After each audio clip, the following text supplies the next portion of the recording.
ধর্মঘট এখন আমি আপনাদেরকে বলি, দেখেন এই যে এইভাবে একটা মানে আমি বলবো যে পুরো প্রক্রিয়াটাকে হাইজ্যাক করার একটা অপচেষ্টা এবং বন্দরকে হাইজ্যাক করে নিয়ে জনগণকে জিম্মি করে এই ধরনের কার্যকলাপে কিছু বিপদগামী কর্মচারীরা তারা এই পথ বেছে নিয়েছে। আমরা রাষ্ট্রের কর্মচারী কর্মকর্তা, আমাদের আনুগত্য থাকবে রাষ্ট্রের প্রতি, আমাদের সংবিধানের প্রতি, আমাদের যে আইন দেওয়া হয়েছে, যে বন্দরের আইন যেটা দিয়ে বন্দর চলে, সেই আইনের প্রতি আমাদের শ্রদ্ধাশীল থাকতে হবে, প্রতিষ্ঠানের প্রতি শ্রদ্ধাশীল থাকতে হবে। এখন সেটা না থেকে যদি কেউ বিপদগামী পথ বেছে নিয়ে অন্য কোথাও গিয়ে তাদের আনুগত্য প্রকাশ করে, এটা তো আমি বলবো যে এটা সম্পূর্ণ কর্মচারী কর্মকর্তাদের যেই আচরণবিধি একটা দেওয়া হয়েছে অর্ডিন্যান্স গত বছর জুলাই মাসে, সেটার সম্পূর্ণ ব্যত্যয়।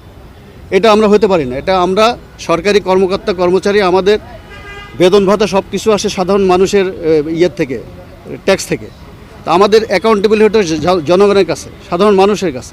এই ধরনের পথ কেন আমরা বেছে নেব? তো যারা এগুলো নিচ্ছে তারা তো রাষ্ট্রের বিরুদ্ধে তারা অবস্থা দিয়েছে, তারা জনগণের বিরুদ্ধে অবস্থান নিয়েছে এবং জনগণকে জিম্মি করেছে।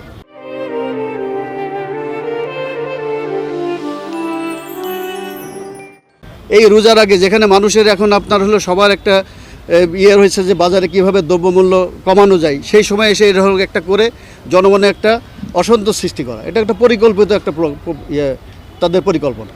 দ্বিতীয়ত হলো আপনি দেখেন সামনে একটা নির্বাচন 12 তারিখে। আজকে আমি আপনাদের এখানে আসছি, তার আগে আমি আমার কর্মকর্তা কর্মচারীদের সাথে আমি কথা বলে আসছি দীর্ঘ সময়, প্রায় 2 ঘন্টা। এবং ওখানে যাওয়ার আগে আমি আমার নিজের ভোটটা আজকে আমি দিয়ে গেছি, বুঝতে পারছেন? পোস্টাল ব্যালটে আমি আমার ভোট দিয়ে গেছি এবং আমি আমার কর্মকর্তা কর্মচারীদেরকে বলেছি 100% লোক ভোট দিবে, নির্বিঘ্নে ভোট দিবে। এখানে কেউ যেন ভোটকে আবার যেন বিতর্কী করার অপপ্রচেষ্টায় যেন কেন না আসে এবং ভোটটা যেন চট্টগ্রামে সবচাইতে সুন্দর এবং আদর্শ একটা স্থাপন করতে পারে, সেই ধরনের ভোট যেন এই বন্দরে হয়। এটা হলো আমার প্রত্যাশা। এখানে যদি কেউ এটাকে বিভ্রান্ত করতে চায়, যদি এটাকে বিতর্কী করতে চায়, সেটা আমি মনে করবো আর একটা অপপ্রচেষ্টা এবং ষড়যন্ত্র। নাইলে এই ইলেকশনের এই 2-3 দিন আগে এসে এই ধরনের পথ কেন বেছে নিছে, এটা আমি আসলে আমার